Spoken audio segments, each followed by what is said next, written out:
गुस्ताखी माफ हरियाणा में आपका स्वागत है। हरियाणा में 50 साल से खोजी पत्रकारिता कर रहे पवन कुमार बंसल आज हम चर्चा करेंगे। ट्रिब्यून अखबार में खबर छपी कि सरसा कैंसर का हब बनता जा रहा है। ट्रिब्यून में खबर छपी कि डीएलएफ इस पर आरोप था कि वो वृक्ष का कटान कर रही है। हाई कोर्ट में जवाब दे दिया, हमें सारी परमिशन मिली हुई है। हम चर्चा करेंगे ट्रिब्यून अखबार में छपा सोनीपत के डीसी का जो पीए पकड़ा गया था रिश्वत लेते हुए किसी को रजिस्ट्री करवाने के लिए, उसके इंटेरोगेशन जो एसीबी ने किया उसमें काफी उद्घाटन किए जाएंगे। हम चर्चा करेंगे सोना में जब डंडा चला एनजीटी का तो फार्म हाउस से गिरा दिए गए। पहले ये लोग सोए पड़े थे, अब करते हैं सरसा की। बड़ी गंभीर बात है। हरियाणा सरकार ढिंढोरा पीट रही है। पीपीपी मॉडल में हर जिले में मेडिकल कॉलेज खोले जाएंगे। और आपको पता ही है इन पीपीपी मॉडल में बीके अस्पताल फरीदाबाद में एक ऐसा फर्जी डॉक्टर था, उसने काफी सर्जरी कर दी अपने आप को कार्डियोलॉजी का एक्सपर्ट बताकर। हम सरसा पे आते हैं। 3 लाख लोगों में स्कैनिंग की गई। 5,000 लोग करीब सरसा में कैंसर से पीड़ित पाए गए हैं। अब वहाँ पे ना कोई कैंसर का प्राइवेट अस्पताल है ना सरकारी अस्पताल है। सीएम ने दावा किया, नैब सिंह सैनी ने, अस्पताल खोला जाएगा। कब खुलेगा कह नहीं सकते। अब लोगों को वहां से रोहतक, पीजीआई में, बीकानेर, चंडीगढ़ और दूर इलाज के लिए आना पड़ता है। बड़े शर्म की बात है। कैंसर जैसी बीमारी के लिए सरकार सुविधाएं ना दे सके और बड़े बड़े दावे करे हम पीपी मॉडल में खोले हैं। इसका कारण है कि वो जो मालवा में, बठिंडा में गगर का पानी आया, पेस्टिसाइड का ज़्यादा प्रयोग, पोल्यूशन हो गया है, जिससे कैंसर की बीमारियां फैल गई हैं और ये बीमारियां बढ़ती जाएंगी। आपको बता दें 95 में जब सरसा जिले में डबवाली में एक डीएवी स्कूल के फंक्शन में आग लगी थी और तत्कालीन डीसी बलराम साहब भाग गए थे वहां से अपनी ड्यूटी छोड़कर। तब ये नरसिंहाराम ने कहा था मेडिकल कॉलेज खोला जाएगा। मेडिकल कॉलेज नहीं खुला। अब नैब सिंह सैनी ने घोषणा की कि मेडिकल कॉलेज खोला जाएगा। उसके श्रेय लेने के लिए कांडा ब्रदर, गोकुल सेतिया, काफी लोग दावे कर रहे हैं कि हमारे प्रयास से खुला, हमारे प्रयास से खुला।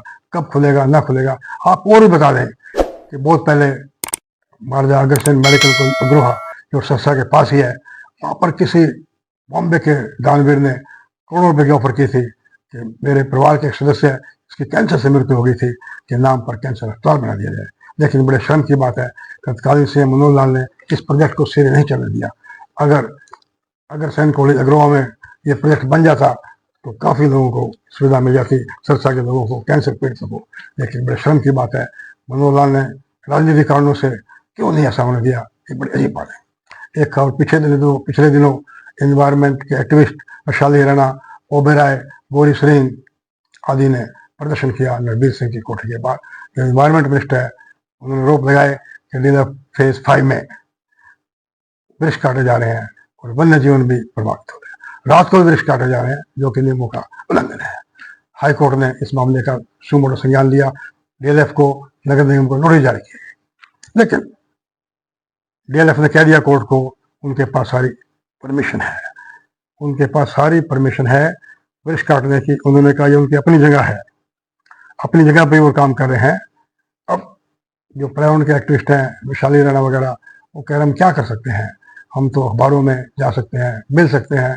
अदालत ने संज्ञान लिया। उम्मीद करते हैं कि वो हमारी भी सुनेंगे और जो डीएलएफ ने जवाब दिया है उस पर गौर करेंगे और कोई उचित फैसला करेंगे। आपको बता दें समर्थ को नहीं दोष घुसाए, यह तो आदिकाल से चला हुआ है। रामायण में भी कहा कि समर्थ को कोई दोष नहीं होता।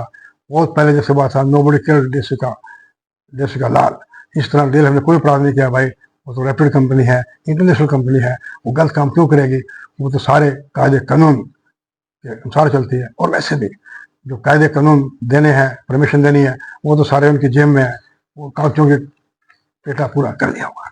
अब बात होते सोनीपत के डीसी का पीए पकड़ा गया था 3.5 लाख रुपए रिश्वत देते हुए रजिस्ट्री करवाने के आवाज में। उसके घर से ही 5 लाख रुपए मिले और जो ट्रेल मिली 75 लाख रुपए उसके मिले। और जो एसीबी के पास मिला है असिस्टेंट नाजर ब्रांच में डीआईटीसी ऑपरेटर और डीसी कैम्प में ड्राइवर ऑपरेटर सोनीपत तहसील में और डीआईटीसी ऑपरेटर लगने के लिए बहुत बड़ी रिश्वत की इतने डॉक्यूमेंट्री प्रूफ मिले हैं। अब सीधी सी बात है ये पैसा ऊपर के अफसरों के शय के बिना तो नहीं ले सकते थे। मेरा मानना अभी भी एंटी करप्शन ब्यूरो को चाहिए डीसी के पीए को बादामा अगवा बनाए, इंटरोगेशन करे, उसका लाइट डिटेक्टर टेस्ट करवाए, उससे पूछे कि पिछले 6 साल में किस किस डीसी को पैसे देता था या नहीं देता था, या उन्हें बदनाम कर रहा था, या उनके नाम से पैसे का इस्तेमाल कर रहा था। इस बात की सारी जांच हुई थी। एक खबर छपी, जागरण में अरावली पहाड़ी क्षेत्र में बनाई सड़कों को खोदा, 11 अवैध निर्माण ध्वस्त किया गया। भाई नगर निगम ने कार्रवाई करी और आने वाले अरावली के 11 अवैध निर्माणों पर बुलडोजर चला दिया भाई। और कहते हैं सड़क बन गई थी, ये निर्माण हुए सोना में, दमदमा, घाटा, वजीराबाद, बंदवाड़ी, मानेसर में है। और ये कहते हैं ग्रीन ट्रिब्यूनल का ऑर्डर हुआ तो कार्रवाई कर दी, सड़कें भी तोड़ दी। अब सीधी सी बात है, ये कोई आज तो है नहीं, कई साल से हो रहे हैं। उन अफसरों ने जो कोई कार्रवाई नहीं की उनके खिलाफ क्या एक्शन है। अंग्रेजी में भी खबर छपी, 15 farm house built in protected Aravalli days after NGT order. NGT के ऑर्डर के बाद ये सारी कार्रवाई हुई, लेकिन शर्म की बात है कि ये अफसर जिनकी देख रेख में संरक्षण में सारा काम हो रहा है, वो क्या करते रहे, ये मुझे समझ नहीं आ रहा। और एक खबर छपी, फिर आते हैं उसमें हिंदुस्तान टाइम्स में, कि अरावली में illegal waste dumping leads to environmental fears in Faridabad. भाई इन्वायरमेंट को खतरा हो गया है जो इलीगल वेस्ट ये जा रहे हैं। अब जो वैशाली राणा एक्टिविस्ट ने कहा कि हम क्या करें भाई, हम तो अपनी गुहारी लगा सकते हैं, लेकिन एनजीटी के ऑर्डर के बावजूद भी इलीगल वेस्ट डाला जा रहा है। बड़े शर्म की बात है, हरियाणा सरकार कोई कार्रवाई नहीं कर रही। और ये तो ये कहते हैं जिसका होगा नाम वही तो बदनाम है, मेरे अंगने में तुम्हारा क्या काम है। अरे पत्रकारों का, सोशल एक्टिविस्ट का, सोशल मीडिया का उनके अंगने में क्या काम है। मेन स्ट्रीम मीडिया तो उन्हें पढ़ाई रखा है भाई, दूसरे मीडिया की कोई काम नहीं, नाम बदलने में लगे रहते हैं। गुरुग्राम का नाम गुरुग्राम रख दिया, अरे वो गुरुग्राम लगने के बाद भी कूड़ाग्राम हो गया भाई। और पहले विजिलेंस था, उसका नाम बदल के मनोहर ने एंटी करप्शन ब्यूरो रखा, अब उसका vigilance and anti corruption bureau रख दिया। नाम बदलने में क्या होता है भाई, समझ नहीं आता। नमस्कार।